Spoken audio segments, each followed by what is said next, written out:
ਜਣਿਆਰ ਗੱਡੀਆਂ ਦਿੱਤੀਆਂ 2 ਗੱਡੀਆਂ ਦਿੱਤੀਆਂ ਨੇ 9 ਗੱਡੀਆਂ ਜਿਹੜੀਆਂ ਤੇ ਅੱਲਾ ਦੇ ਹੁਕਮ ਨਾਲ ਭਾਈ ਦੀ ਗੱਡੀ ਵਿੱਚੋਂ ਲੱਖ ਰੁਪਇਆ ਦੋਵਾਂ ਘਰਾਂ ਨਾ ਲੱਭਾ ਤੇ ਮੈਂ ਜਵਾਬਦਾਰ ਹਾਂ ਦੋਵਾਂ ਘਰਾਂ ਲੱਖ ਰੁਪਇਆ ਮਜ਼ਦੂਰੀ ਲੱਭਾ ਗੱਡੀ ਲੈਣ ਟੁਰ ਜਾਈਏ ਨਾ ਮੀਰਪੁਰ ਵਾਲੀ ਸਾਈਡ ਤੇ ਜੇਲ੍ਹ ਮਦੀਨਾ ਸਰਾਈ ਉਦੋਂ ਤੇ ਬੰਦੇ ਜਿਹੜਾ ਨਹੀਂ ਪਹਿਲੋਂ ਦਿੰਦੇ ਹੀ ਨਹੀਂ ਜੇ ਦੇਣ ਨਾ ਤੇ ਮੋੜ ਆਪਣੀ ਮਰਜ਼ੀ ਨਾਲ ਦਿੰਦੇ ਤਾਇਆ ਜੀ ਇੱਕੋ ਹੀ ਆ ਸੁਣਵਾਲੀਆ ਫਿਰਦੇ ਹੋ ਜੀ ਸਮਝ ਆਈ ਠੀਕ ਨਹੀਂ ਜਾਈਏ ਮੇਰੇ ਵੀ ਉਹਨਾਂ ਇਹ 2003 ਮਾਡਲ ਹੈ ਛੱਤ पे लटकी चैनियां ने राउंड शाबारे ਕਰ ਲੈ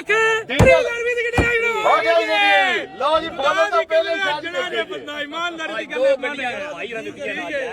ਗੱਲ ਸੁਣੋ ਨਾ ਗੱਲ 1 ਮਿੰਟ ਖਲੋ ਜਾਓ ਬੰਦੇ ਦਿੰਦੇ ਨੇ ਗੱਡੀਆਂ ਬੜੇ ਨਾ ਪੀ ਕੇ ਭਾਈ ਇਮਾਨਦਾਰੀ ਦੀ ਗੱਲ ਹੈ ਜਣਿਆਰ ਗੱਡੀਆਂ ਦਿੱਤੀਆਂ 2 ਗੱਡੀਆਂ ਦਿੱਤੀਆਂ ਨੇ 9 ਗੱਡੀਆਂ ਦਿਓ 9 लाख रुपए दे आ गए जी ਬਿਆਨਾ ਦਿਓ ਮੈਨੂੰ ਬਿਸਮਿਲ੍ਲਾਹਿਰਰਹਿਮਾਨਿਰਰਹੀਮ ਉਹ ਹੱਥ ਕਰ ਖੋਲ ਖੁੱਲੇ ਨੇ ਮੇਰੇ ਬਿਸਮਿਲ੍ਲਾਹਿਰਰਹਿਮਾਨਿਰਰਹੀਮ 8 ਲੱਖ 75000 ਰੁਪਏ ਦੀ ਗੱਡੀ ਲੈ ਕੇ हो गई है बहुत कर दे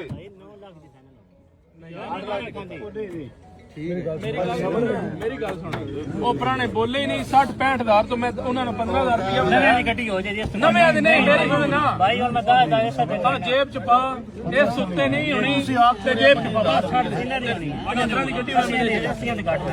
यार 5000 रुपए पैसा केना फर्क है ਅਸੀਂ ਕਾਟਾ ਕਿ ਭਾਈ ਆਪ ਸੁਣੇ ਸੀ ਫਿਰ ਵੀ ਪੂਰਾ ਨਾ ਇਹਨਾਂ ਦਾ ਕੰਮ ਕਰਾਉਣਾ ਗੱਡੀ ਦਾ ਜੇ ਲਾਟਾਂ ਸ਼ੈਟਾਂ ਪਾਉਣੇ ਵਾਲੀ ਗੱਡੀ ਨਾ ਹੋਣੀ ਹੈ ਬਾਹਰ ਛੱਡ ਦੇ ਨਾ ਕਰ ਆਖੇ ਦੇ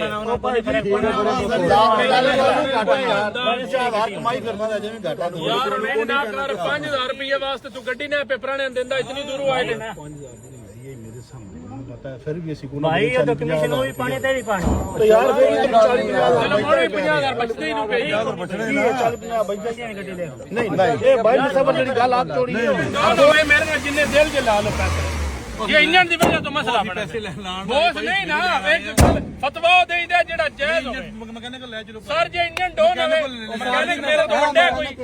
ਮਕੈਨਿਕ ਮੇਰੇ ਤੋਂ ਵੱਡਾ ਚੱਲੀ ਗੱਡੀ ਹੈ ਖਲੋ ਜਾਓ ਸਾਰੀ ਦਾ ਵੇਖੋ ਬਿਹਤਰ ਬੰਦਾ ਕਹਿ ਲਵੇ ਮੈਂ ਲੈਣੀ ਨਹੀਂ ਇਹ ਕਿਹੜਾ ਕੋਈ 0 ਮੀਟਰ ਗੱਡੀ ਹੈ ਸਲਾ ਮਾਰੋ ਸਰ 1 ਮਿੰਟ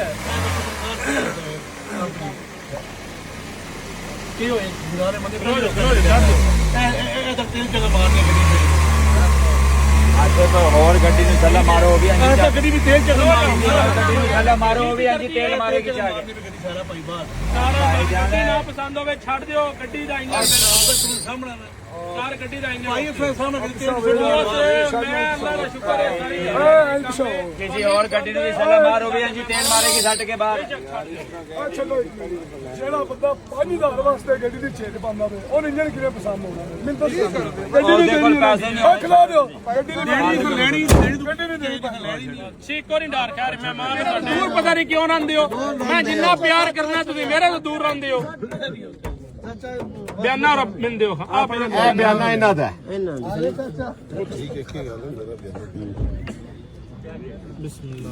ਕਿਹੜੀ ਜਗ੍ਹਾ ਤੋਂ ਆਏ ਹੋ ਮਰਾਲੇ ਤੋਂ ਮਾਸ਼ਾਅੱਲਾ ਚੰਗੇ ਲੋਕੋ ਆਏ भाई ना ना करे रोजा दा अफ्तारे दा टाइम में गड्ढे देने जाते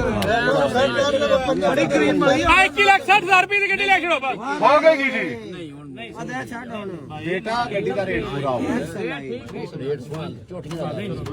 ਨਹੀਂ ਕਰੀਦਾ ਨਹੀਂ ਆਖਿਆ ਨਾ ਨਹੀਂ ਕਰਿਆ ਕਰੋ ਅੱਜ ਫਫਤ ਸਿਰਫ ਬਾਨਰ ਦੀ ਸੇਲ ਹੈਲੋ ਕਿਹਦੇ ਕੀ ਤਾਈ ਅੰਮੀ ਤਾਈ ਅੰਮਾ ਸਿੱਧੀ ਜੇਬ ਚ ਪਾਓ ਯਾਰ ਨਾ ਨਹੀਂ ਕਰਿਆ ਕਰੋ 21,70,000 ਰੁਪਏ ਦੀ ਗੱਡੀ ਲੈ ਕੇ हो गई है ਸਰਕਾਰੀ ਮੁਲਾਜ਼ਮ ਨੇ ਉਹਨਾਂ ਮੇਰੇ ਨਾਲ ਗੱਲ ਕੀਤੀ ਹੈ ਔਰ ਅਸਾ ਮੇਰੀ ਸੁਣ ਲਵੋ ਨਾ ਕੋਈ ਬਾਹਰ ਦਾ ਪੈਸਾ ਹੈ ਤੇ ਨਾ ਕੋਈ ਅੰਦਰ ਦਾ ਪੈਸਾ ਹੈ ਮਜ਼ਦੂਰੀ ਵਾਲਾ ਪੈਸਾ ਹੈ ਮਿਸਾਲ ਦੇ ਤੌਰ ਤੇ 50,000 ਜਾਂ ਲੱਖ ਜਾਂ 70,000 ਤਨਖਾਹ ਹੋਵੇ ਦੀ ਉਹਨਾਂ ਦੀ ਉਹ ਉਹਨਾਂ ਸਾਰੀ ਸਾਂਭ ਕੇ ਇਹ ਇਨਵੈਸਟਮੈਂਟ ਆਪਣੀ ਬਣਾਈ ਹੈ ਤੇ ਇਹ ਉਹਨਾਂ ਗੱਡੀ ਲੈਣਾ ਚਾਹੁੰਦੇ ਨੇ ਇੱਕ ਕਿਸਮ ਦੀ ਸਮਝ ਲਓ ਵੱਢ ਚੁਣ ਕੇ ਬਣਾਈ ਹੈ ਤੇ ਜਿਸ ਬੰਦੇ ਵੱਢ ਚੁਣ ਕੇ ਬਣਾਏ ਹੁਣ ਪੈਸੇ ਤੇ ਉਹਨ ਮਤਲਬ ਹੈ ਕਿ ਜਿਹੜਾ ਨਹੀਂ ਜਾਇਜ਼ ਕਰੀਦਾ ਜੇ ਅਗਰ ਹੁੰਦਾ ਨਾ ਬੰਦਾ ਮੈਂ 2-2 ਲੱਖ ਦਾ ਛੱਕਾ ਮਾਰਨ ਵਾਲਾ ਉਹਨ 10-20,000 ਪਾ ਲਵੀਦਾ ਤੇ ਕੋਈ ਨਹੀਂ ਉਹਨ ਮਸਲਾ ਇਹਨਾਂ ਆਪਣੀ ਮਤਲਬ ਤਨਖਾਹ ਵਿੱਚੋਂ ਚਾਰਾਂ ਨੇ ਜੋੜ ਕੇ ਗੱਡੀ ਲੈਣੀ ਹੈ ਤੇ ਬਰਾਏ ਮਿਹਰਬਾਨੀ ਗੱਡੀ ਦਿਓ ਠੀਕ ਹੈ ਸੁਣ ਲਓ ਯਕੀਨ ਕਰੋ 21 ਲੱਖ ਲੱਗਾ ਹੈ ਹੁਣ ਗੱਲ ਇੱਕੋ ਕਰਨੀ ਹੈ ਸਵਾ 20 ਦੀ ਗੱਡੀ ਦੇ ਛੱਡ ਸਰ ਇਹ 20 ਦੀ ਜਗ੍ਹਾ ਸਮਝ ਆਵੇ ਜਾਂ ਮੈਂ ਇਮਾਨਦਾਰ ਦੀ ਗੱਲ ਹੈ ਪਹਿਲੀ ਮੁਲਾਕਾਤ ਸਰ ਇੰਜੀ ਗੱਲ ਹੈ ਸਿਆਲਕੋਟ ਤੋਂ ਆਏ ਹੋ ਸਾਡੇ ਮਹਿਮਾਨ ਨੇ ਸਾਡੇ ਭਾਈ ਨੇ ਤੁਸੀਂ ਭਾਈ ਮੈਂ ਨੌਕਰਾਂ ਸਾਰਿਆਂ ਭਰਾਵਾਂ ਦਾ ਲੇਕਿਨ ਮੈਂ ਨਜਾਇਜ਼ ਕਦੀ ਨਾ ਜੇ ਕਿਸੇ ਨਾਲ ਕੀਤੀ ਹੱਕ ਲਾਲ ਦਾ ਖਾਂਦਾ ਜੇ ਔਰ ਅੱਲਾਹ ਦੇ ਹੁਕਮ ਨਾਲ ਪਿੱਛੇ ਵੀ ਹੱਕ ਲਾਲ ਦਾ ਖਾਵਾਂਗਾ ਦੁਆ ਦੇ ਗੱਡੀ ਦਿਓ ਇਹ ਵੀ ਮਹਿਮਾਨ ਨੇ ਖੁਸ਼ ਹੋ ਕੇ ਜਾਣ ਅਜੇ ਜਾ ਕੇ ਇਹਦੇ ਤੇ ਵਿਦਾ ਵੀ 50 ਲਾਣਾ ਨਹੀਂ ਨਾ ਸੁਣ ਲਵੋ ਇਹ ਜ਼ੀਰੋ ਠੀਕ ਹੈ ਭਾਈ ਨੇ ਸਾਡੇ ਤੇ ਇਹ ਨਾ ਕਰੋ ਮਿਹਰਬਾਨੀ ਠੀਕ ਹੈ ਜੀ ਰੱਖੋ ਹੋ ਗਈ ਜੇ ਬਸ